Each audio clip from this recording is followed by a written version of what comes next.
오늘 주시는 이 갈라디아서는 복음에 대한 말씀이죠.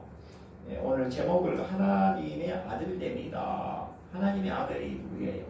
하나님의 아들, 하나님의 자녀다. 그러면 우리 하나님의 독생자가 예수님이죠.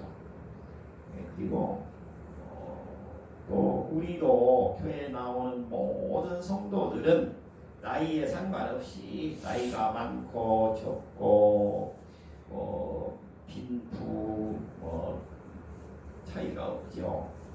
권세의 차이도 없죠. 지위의 차이도 없죠. 누구나가 교회에 나오는 사람은 모든 사람이 다 진리 구원을 막론하고 다 하나님을 아버지라고 부르지 않습니까? 그렇기 때문에 교회에 나와서 예수 그리스도의 이름으로 하나님을 부르는 모든 사람은 다 하나님의 아들이다 하는 것입니다. 하나님의 아들들. 오늘 그 말씀 안에 보니까 그 유업을 이을 자, 그 다음에 유업을 받을 자, 유업을 이을 자라는 말은 1절에 있고요. 그 다음에 마지막 7절에 보니까 유업을 받을 자, 이게 다 같은 말인데 유업을 받는다. 유업을 받는 것은 사람만이 받잖아요. 아들만이 받지 않습니까? 아들일 때 자녀만이 받을 수가 있죠. 바로 하나님의 아들됨이 굉장히 중요한 의미를 가지고 있는 것입니다.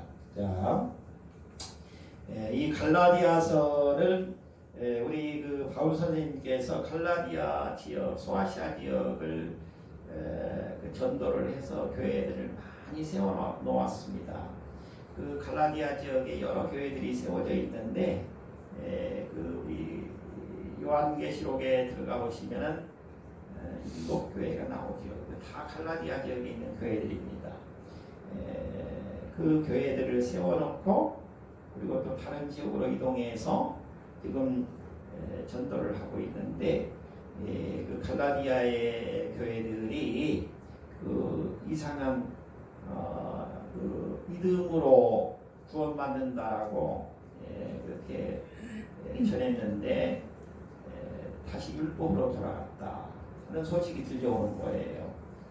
거짓 교사들 그리고 유대교인들 그리고 유대 기독교인들이 율법으로 구원받는다고 가르치고 있다는 것입니다. 그런 소식을 듣고 그들의 그 잘못된 믿음을 바로잡아주기 위해서 바로 이 책을 쓰셨어요. 이 책이 갈라디아서인 것입니다. 교회에서 해야 될 일들이 많이 있죠. 성도는 택함받은 사람들이기 때문에 착해야 되겠죠. 선해야 되겠죠. 그리고 또 하나님께도 충성해야 되지만 교회에도 충성해야죠. 교회 안의 질서에도 순응을 해야 됩니다. 그리고 하나님의 그 사역이 잘 이루어질 수 있도록 또 협력을 해야 되지요. 최선을 다해서 하나님의 사역에 또 참여도 해야 된다. 여기는 뭐 물질적인 문제뿐만 아니라 영적인, 정신적인 문제까지도 다 포함되어 있는 것이죠. 그런데 우리 갈라디아 지역에 세워진 교인들이 지금 거짓 교사들과 유대 기독교인들이 율법으로 구원받아야 된다라고 하는 것을 가르치면서 지금 혼란이 야기되어 있는 상태에서 이 말씀을 주시고 있는 것입니다. 그래서 우리도 교회에 들어와서 생활하면서 생활을 바르게 잘 해야 되지 않습니까? 오히려 교회에 들어왔는데 혼란이 생기고 생활하는데 또 도움은 안 되고 그러면 안 되잖아요. 무엇인가 달라져야 되겠죠. 교회에 나왔는데 그러면 어떻게 해야 되느냐에 대해서 오늘 다시 한번 우리의 신앙을 되돌이켜보는 거예요. 그러시면서 잘못된 것은 또 고치고 그리고 또 제대로 된 생활을 할 수 있도록 우리가 점검하는 시간이 되실 수 있기를 예수님의 이름으로 먼저 축복해 드립니다. 우리 주님께서 주시는 말씀을 시작을 해보겠습니다. 사도행전 13장 22절에 보면 내가 이새의 아들 다윗을 만나니 마음에 합한 사람이라 내 뜻을 다 이루게 하리라. 우리 주님께서 말씀하십니다. 마음에 합한 사람, 마음에 합한 사람이 누구일까?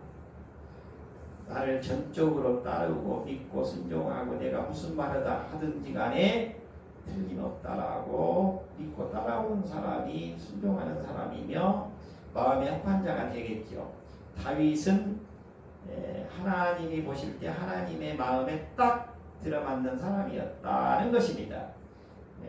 그걸로 증명이 되는 것이죠. 신앙인인지 제대로 신앙생활하고 있는가 안 하는가는 그것으로 증명할 수 있다라고 우리가 생각해 볼 수가 있습니다. 오늘 주시는 말씀을 통해서 우리 주님이 주시는 은혜의 시간을 맛보실 수 있기를 예수님의 이름으로 축복해 드리면서 먼저 말씀을 시작하기 전에 1, 2, 3절 1절, 2절, 3절 말씀을 읽으시고 우리 말씀을 전개해 보겠습니다. 내가 또 말하노니 유업을 이을 자가 모든 것의 주인이라 어렸을 동안에는 종과 다름이 없어서 그 아버지가 정한 때까지 후견인과 청지기 아래에 있나니 이와 같이 우리도 어렸을 때에 이 세상의 초등학문 아래에 있어서 종노릇 하였더니 아무리 주인이라고 하지만 주인은 아들이 처음부터 주인 행세를 하는 것은 아니다는 것입니다. 주인의 아들은 주인으로부터 유업을 이을 자지요. 유산을 받을 자지요. 만약에 그 주인이 죽으면 그 주인의 아들이 그 유업을 이어받게 되는 겁니다. 그런데 그 주인이 살아있을 동안에 그리고 그 주인의 아들이 어렸을 동안에는 종과 다름없다는 거예요. 그러니까 주인이 있고 주인이 시키는 일을 하는 그 종이 있다는 거예요. 그 집에서 일하는 하인이 있다는 것입니다. 그 종이 있는데 하인이 있는데 그 주인의 아들은 하인으로부터도 지도를 받아야 된다는 거예요. 주인이 논에 가서 일할 때, 밭에 가서 일할 때, 또 어떤 동물을 키울 때, 학교에 갈 때 다 지도를 받아야 된다는 거예요. 주인의 명을 받아서 일하는 그 종, 하인이 주인의 아들을 가르친다는 거예요. 농사는 이렇게 하는 것입니다. 농농사는 이렇게 합니다. 밭농사는 이렇게 합니다. 포도는 이렇게 심고 몇 주차에 심고 몇 주차에 수확을 하면 됩니다. 이렇게 주인에게 가르쳐 준다는 거예요. 학교도 가게 될 때 학교에 손잡고 이제 데려다주고 데려오고 이런 일을 하면서 하인이 말을 하는 거예요. 오늘 학교에 가면 친구들을 만나서 싸우지 말고 친구들하고 사이좋게 지내고 또 가지고 있는 이 음식은 지금 가는 음식은 그 친구들하고 사이좋게 나눠 드십시오. 나눠 먹어라. 이렇게 얘기하면 그 주인의 아들은 그 하인이 말한 대로 따른다는 거예요. 여기에 나오는 그 종, 그 다음에 2절에 보니까 후견인, 그 다음에 청지기, 후견인과 청지기, 종, 1절에 종, 그 다음에 2절에 후견인, 청지기, 그 다음에 3절에 보니까 초등학문, 그 다음에 마지막에 종노릇하는 것, 요것은 전부 다 뭐냐면은 율법을 말하는 거예요. 율법. 처음에는 율법으로 배운다는 거예요. 성인이 되면 대학교 졸업하면 그 다음부터는 책을 들고 다니면서 보면서 뭐를 하는 것이 아니잖아요. 우리가 그러나 초등학교 다니고 중학교 다니고 고등학교 다니고 대학교 다니는 동안에는 책을 가방에다 잔뜩 필요한 책을 넣어가지고 다니면서 공부를 하지 않습니까? 그러나 이제 세상으로 나오면 공부를 다 마치고 나오면 그때부터는 지금까지 배웠던 학교 다니면서 배웠던 그 지식을 가지고 응용하면서 사는 것이지 책을 들고 다니면서 그거를 펴보면서 그대로 하는 것이 아니잖아요. 그와 똑같다는 거예요. 예. 그래서 이 첫째 율법주의적 신앙은 어린아이 신앙과 같다는 것입니다. 예. 율법주의 신앙은 어린아이 신앙과 같은데 바로 이거는 뭐냐? 후견인과 청지기 아래에 있는 것이다. 초등학문 아래에 있는 것이다. 예. 하인이 있으면 그 하인 밑에서 수업받는 것과 같다는 것입니다. 예. 그 유명한 미국의 그 캐롤 박사님, 캐롤 목사님, 내 중에는 훌륭하신 캐롤 목사님이라고 아주 유명하신 목사님이 있으신데 이분은 젊었을 때는 시끄럽게 논쟁하기를 좋아하는 불신자였습니다. 그러나 그의 어머니는 날마다 그를 위하여 기도하고 계셨습니다. 하루는 그가 부흥회의 저녁 집회에 참석하게 되었습니다. 그가 그곳에 간 목적은 설교자를 놀리고 조롱하기 위해서였는데 하나님께서는 그의 생애에 기적을 일으켜 주셨습니다. 그가 집에 돌아왔을 때 그의 어린 조카가 그를 지켜보고 있었습니다. 캐롤은 2층으로 올라가서 침대에 엎드려서 두 손으로 얼굴을 가렸습니다. 어린 조카는 캐롤의 어머니에게 달려가서 말했습니다. 할머니, 삼촌이 이상한 짓을 하고 있어요. 울면서 한숨을 막 쉬고 있어요. 어머니는 달려 올라가서 문을 열고 자기의 다 큰 아들이 침대에 누워 얼굴을 손으로 가리고 있는 모습을 보았습니다. 그녀는 손을 내밀어 아들의 얼굴을 만지면서 오랫동안 그의 눈을 쳐다보았습니다. 그리고 외쳤습니다. 내 아들아, 너는 구원받았다. 너는 주님을 진정으로 만났구나. 진정으로 주님을 발견했구나. 이러면서 서로 부둥켜 안고 울었습니다. 바로 이 캐롤 박사는 내중에 공부를 했습니다. 베일러 대학교의 성경학과 학과장이 되셨고 호트워스라는 곳에서 성경학과를 창설하셔서 미국의 남침례 신학교를 세우셨던 분입니다. 이분은 내중에 하나님의 사역자로 큰 역할을 하셨던 분이 되었습니다. 우리는 이렇게 교육을 받고 우리 주님을 뜨겁게 영접하게 되고 그리고 우리 주님을 만나게 되면 변화가 된다는 것입니다. 우리 주님을 진정으로 만나게 되면 바로 우리는 초등학문 아래에서 이렇게 지도를 받고 또 훈련을 받고 그 어느 순간에 우리 주님께서는 우리를 기다리셨다가 우리를 진정으로 만나주시고 또 우리를 불러주셔서 주님의 사람으로 쓰시는 것입니다. 그래서 우리는 지금 교회에 나와서 아직 진정으로 하나님을 영접하지 못했다. 예수님을 영접하지 못한 분들은 걱정하실 필요가 없습니다. 우리 주님께서 어느 이 순간에 우리 마음속에 들어오셔서 우리를 뜨겁게 감동시켜 주시고 그리고 그때부터는 우리 주님께서 우리를 쓰시기 시작하시는 것입니다. 누구나가 다 이 초등학문 아래에 있게 되는 것입니다. 그래서 우리가 성경책을 읽는 것이 중요해요.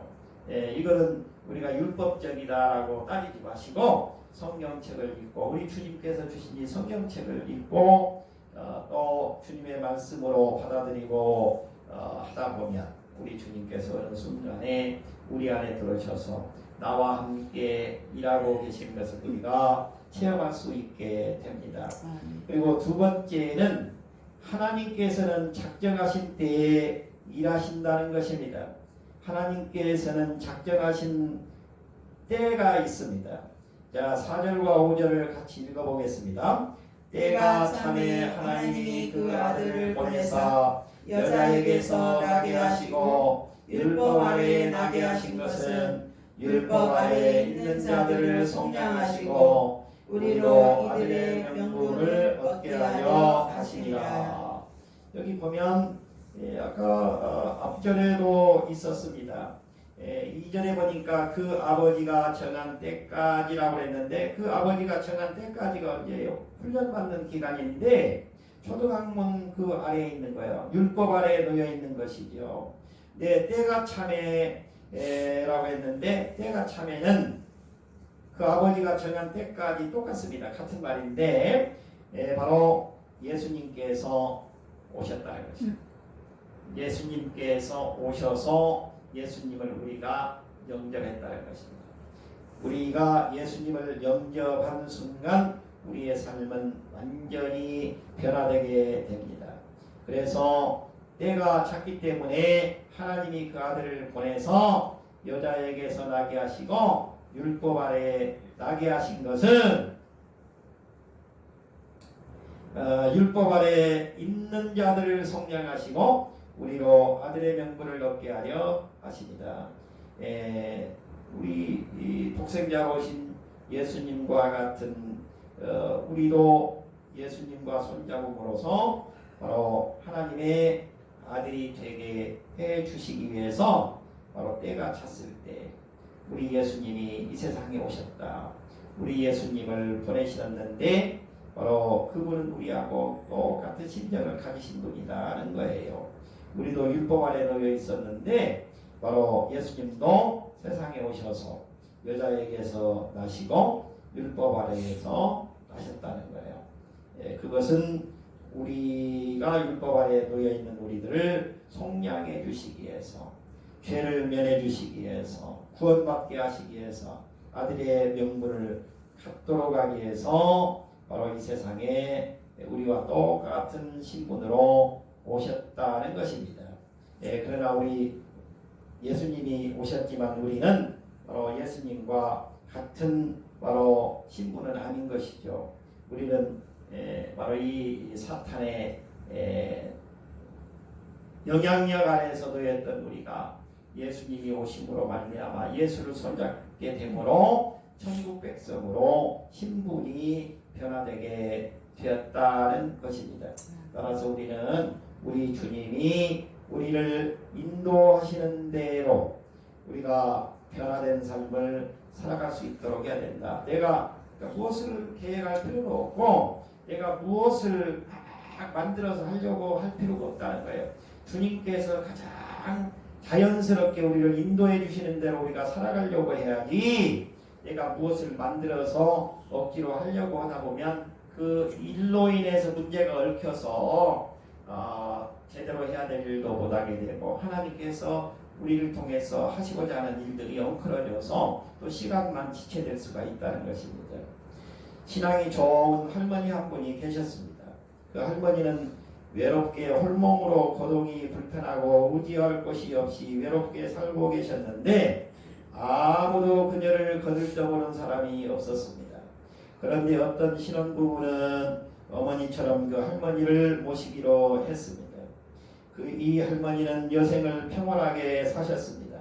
그러던 어느 날 저녁에 그날도 다른 날처럼 찬송하고 성경책을 읽고 기도한 뒤에 잠자리에 드셨습니다.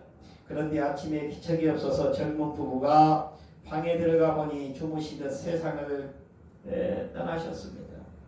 운명하셨던 것입니다. 이 할머니 곁에는 편지 한 장의 유서가 놓여 있었습니다. 거기에 아무도 나를 맞아주지 않았는데 당신들은 나를 믿어주었고 내가 믿는 예수를 믿어주었으며 나의 신앙과 기도를 믿어주어서 나와 함께 살아주고 베풀어준 은혜에 참으로 감사하오 라고 쓴 뒤에 그가 가졌던 깜짝 놀랄만한 엄청나게 많은 막대한 재산을 유산으로 남기면서 당신들은 하나님을 사랑하기 때문에 나의 재산을 가장 잘 관리할 사람들로 믿어졌습니다. 하나님의 사업에 이 돈을 써 주십시오라고 기록되어져 있었습니다. 시편 32편 10절의 말씀입니다. 악인에게는 많은 슬픔이 있으나 여호와를 신뢰하는 자에게는 인자심이 두루시로다. 우리 주님께서는 바로 주님의 일을 하기를 바라는 선량한 사람을 또 좋은 사람과 연결시켜 주십니다. 그러니까 우리가 만나는 사람마다 소홀히 만나서 안 된다는 거예요. 그 사람이 어떤 사람일지 모른다는 거예요. 그 사람이 변장하고 오신 우리 예수님일 수가 있다는 것입니다. 그렇기 때문에 어떤 사람을 대하든지 간에 선한 마음으로, 순수한 마음으로, 그리고 정결한 마음으로 사심 없이 대할 필요가 있는 것이죠. 이게 바로 예수를 영접한 구원받은 성도가 해야 될 일인 것입니다. 우리 주님께서는 우리에게 주님께서 우리에게 주님을 영접하고 주님과 손잡고 살아나가는 사람들에게는 우리 주님께서 성령을 보내주셔서 성령 하나님으로 하여금 우리 안에서 선한 일을 하시게 하는 것입니다. 그리고 좋은 사람을 만나게 해주시는 것입니다. 우리 안에 계시는 우리 예수님, 즉 성령 하나님께서 우리를 인도하시는 대로 살아가게 되면 좋은 사람 만나게 되고 악한 사람 만나지 않게 해주시고 또 좋은 일을 하게 해주시고 나쁜 일 하지 않게 걸러내 주십니다. 우리 성령 하나님께서 우리에게 인도하시는 대로 살아가실 수 있기를 예수님의 이름으로 축복해 드립니다. 고린도후서 6장 2절의 말씀입니다. 내가 은혜 베풀 때에 너는 듣고 구원의 날에 너를 도왔다 하셨으니 보라 지금은 은혜 받을 만한 때요 보라 지금은 구원의 날이로다. 우리가 우리의 믿음을 다시 한번 점검해 보면서 지금이 바로 무슨 때라고요? 구원받을 때라고요. 은혜 받을 때라고요. 바로 지금 이 순간이 가장 중요한 때라는 거예요. 나중에가 아니고 바로 지금 이 순간에 우리가 예수님을 뜨겁게 영접하고 주님이 인도하시는 대로 삶을 살아갈 수 있도록 하시게 되면 모든 일들이 주님이 원하시는 일들이 내 안에서 이루어지고 펼쳐지게 되므로 주님께서는 기뻐하시고 영광 받으시고 저희에게는 그 축복을 우리에게 풍성히 내려주신다는 것입니다. 세 번째는 성령님께서 하나님을 아버지라 부르게 해주신다는 것입니다. 성령 하나님께서 하나님을 아버지라 부를 수 있도록 해주신다는 거예요. 6절과 7절입니다. 너희가 아들임으로 하나님이 그 아들의 영을 우리 마음 가운데 보내사 아빠 아버지라 부르게 하셨느니라. 그러므로 네가 이후로는 종이 아니요 아들이니 아들이면 하나님으로 말미암아 유업을 받을 자니라. 그러니까 우리가 예수님 없이 선한 생활을 한다. 예수님은 제대로 영접하지 못했는데 하나님 한다. 그건 진정한 예수님을 영접하는 신앙이 아니죠. 진정한 크리스찬이 아닌 것이죠. 그러니까 믿는다고 하면서 율법적으로 산다는 것은 초등학문 아래 놓여 있는 거예요. 주인의 아들이면서 하인 밑에 있는 것이나 마찬가지인 것입니다. 주인의 아들이면서 유업을 받을 자, 유산을 이어받을 자이면서 그 종의 밑에서 훈련을 받고 있는 상태에 있는 것입니다.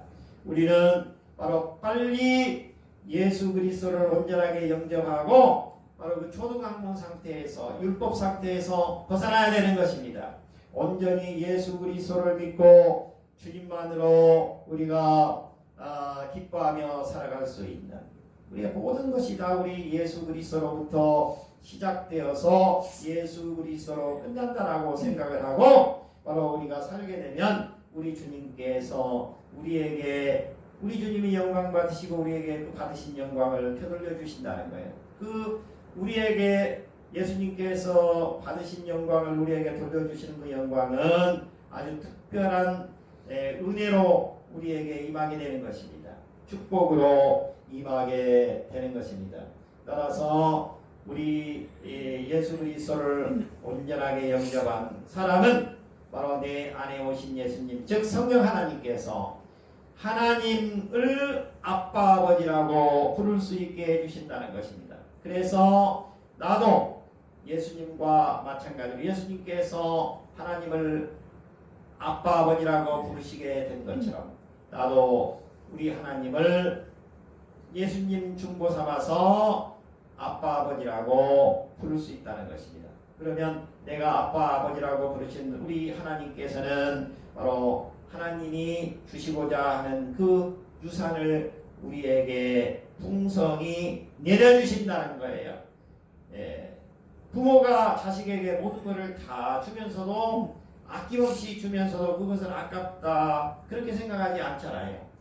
우리 하나님께서도 우리에게 우리가 간구하는 가장 좋은 것들을 우리에게 내려주시는 것입니다.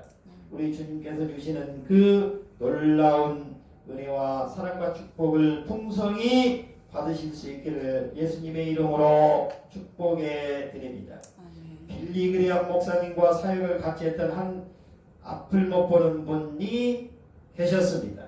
킴 웍스라는 아가씨였는데 그녀는 한국 전쟁 때 실명을 했고 고아원에서 자랐습니다.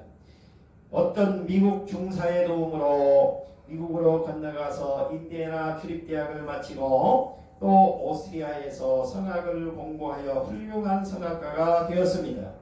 이러한 그녀가 예수를 믿고 빌리엄 그레이엄 목사님과 함께 집회 때마다 간증을 하게 되었습니다. 그녀는 다음과 같은 간증을 했습니다. 사람들이 장님인 나를 인도할 때 저 100m 전방에 뭐가 있다고 말하지 않습니다. 단지 앞에 물이 있으니 건너뛰라고 말하고 층계가 있으니 발을 올려놓으라고 말합니다. 나를 인도하시는 분은 내가 믿고 한 걸음씩 걸음을 옮기기만 하면 내가 가고자 하는 목적지까지 꼭 도착을 하게 만들어 주셨습니다. 하나님도 우리를 인도하시는 방법이 이와 똑같습니다. 오늘 무엇을 해야 할 것인가를 보이시는 그 하나님께 믿음으로 순종하면서 오늘을 살게 되면 하나님께서는 내일을 인도하셔서 마침내 내 생애를 하나님이 약속하시고 계획하신 그 소망의 항구에 도달하게 만들어 주시는 것입니다.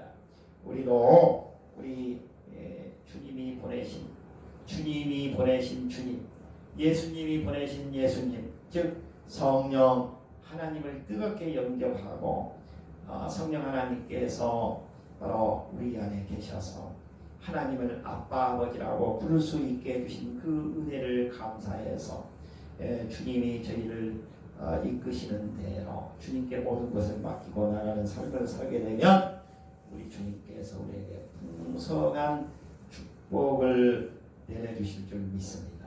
이런 놀라운 은혜와 축복을 받아 누리는 우리 모든 성도님들이 되실 수 있기를 예수님의 이름으로 축복해 드립니다.